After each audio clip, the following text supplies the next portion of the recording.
What's up, Earth? It is extremely hot, but I am still going to be having raspberry and lemon hot while we discuss the Royal Hibiscus Nollywood movie. I am typically hot tea person as opposed to iced, but I think you can definitely have this raspberry and lemon flavored tea cold. And I typically do not put sugar or milk in my teas, but today I am having some honey with mine. And I'm gonna see how it tastes. It's just a drop. So grab something, grab a drink, grab a popcorn, and let's talk about the Royal Hibiscus Hotel. With this movie, I'm focusing more on the father and daughter dynamic because it's Father's Day on Sunday. So I thought we could talk about that. The Royal Hibiscus Hotel movie is on Netflix, and it is a 2017 movie. And it follows the theme of love, family, and the importance of following one's dream. And it is set in Nigeria, but also some parts are set in London. So it basically follows the journey of Ogbe, who is portrayed by the actress Aniba Balogun, and it follows her journey as a talented chef who dreams of opening her own restaurant. And she's been trying to do that in London, but she hasn't been successful, so she thinks of going to Nigeria and running the restaurant in her parents' hotel. And she doesn't know that her father is now wanting to sell the hotel because it's not doing very well and they're losing money and they're not able to keep up with it. And so he wants to sell it, but he also needs her signature on it. And he's struggling with telling her that because now she's come up with other plans, right, for the hotel, but there isn't enough time to save it with her being there now. They have to sell it. And so she's working tirelessly to bring the hotel back to its former glory. And she faces all these different challenges, with her mother and all of that. And, her mom has different plans for her daughter's future. And then she's now in this romance with a guy named Deji, who is played by Kenneth Okoli, the handsome Kenneth. And his part is that he's one of the guys purchasing the hotel, and she doesn't know that. She doesn't know that they're selling it. She doesn't know that he's the one purchasing it. And so, although they've come to like each other, that complicates things. And she's really betrayed by her father, I would say, essentially, and she's hurt by the fact that the guy didn't tell her that they're buying buying the hotel, especially when she's shared her dreams for the hotel with him. And so it's kind of seeing how she moves forward by forgiving her father and forgiving the guy, because Deji actually ends up purchasing the hotel and giving it back to her and saying that she can have it and she can do whatever she wants. And at the end, which was very sweet, she decides that she wants him to run it with her as well. It was very sweet, very romantic.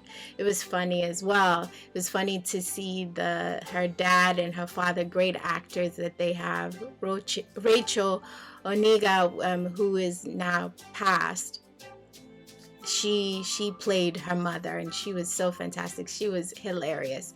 You should definitely check out the movie, but I wanted to focus on the father and daughter part of it because, like I said, Sunday is Father's Day, and how the father has built this legacy, and she's the only child, and he's worked all these years for her legacy.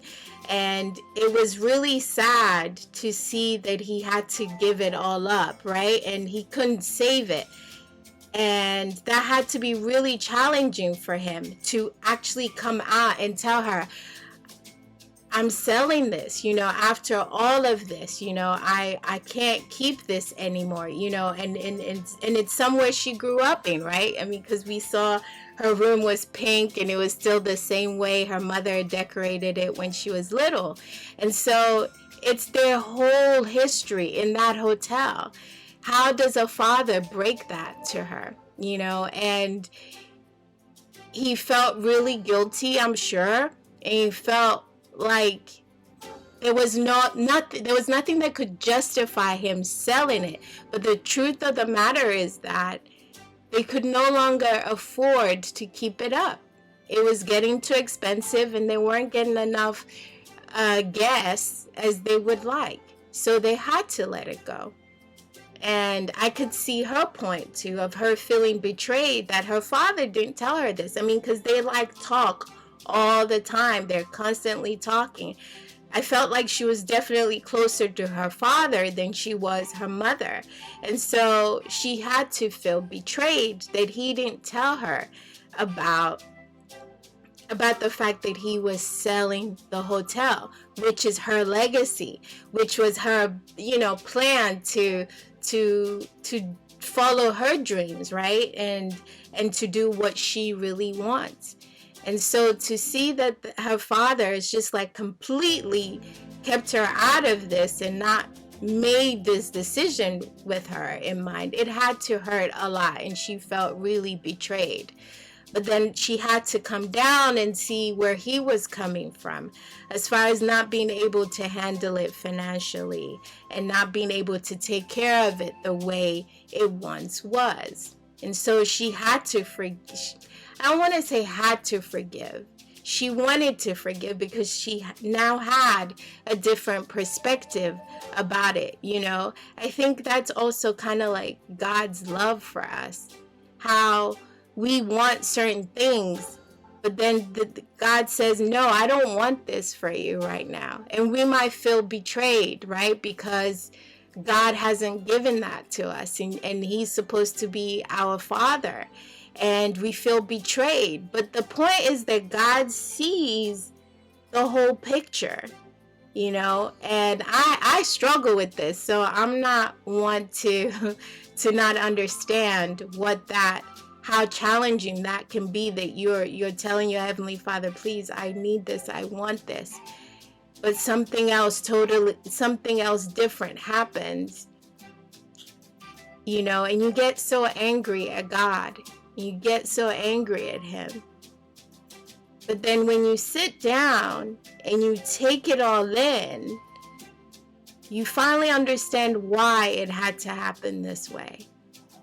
And that's what Okwe did. She had to process why he had to do it. And then she finally signed the document that they could now sell it. And it had to be challenging. It had to be difficult for her, because it was in her plan of getting her own restaurant, right? And starting off at her parents' hotel and seeing it grow again and flourish again. And so as we celebrate Father's Day, it's to know that most of our parents do their best, right, when it comes to raising us, and understanding that, and know that it wouldn't always be perfect, it wouldn't always be easy. And I have been talking with some friends about Father's Day and how we always take it so lightly because it's fathers. And it makes me sad that we do that, because fathers try their best with what they know. And here's this father who's worked on this legacy for so many years, and now he has to sell it.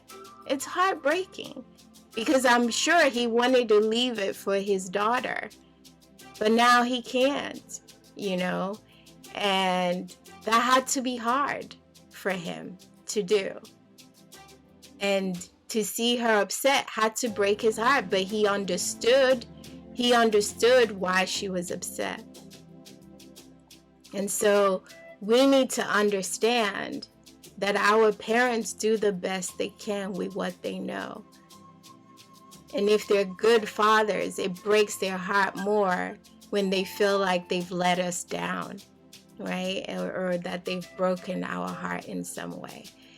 And so we shouldn't neglect to celebrate our fathers. They do something. They do a lot. Now, I shouldn't say something. They do a lot. And we need to recognize them today. And if you felt betrayed by a father today, for whatever reason, as long as it's nothing like abuse or anything like that, but if literally your father has been there, you know, whether they were in jail, but they always called you, you know, whether they were always working, but they always made sure that they made some little time for you, you know, acknowledge them today, call them today, do something with them today. But most importantly, if they've hurt you in some way and they've apologized and they recognize that, find forgiveness in your heart today and forgive them. And let's celebrate them, because you're the legacy. You're their legacy. You're his legacy that he's leaving on this planet the day he says goodbye. So let's be grateful for that. Okay? So until next time, take care. Bye-bye.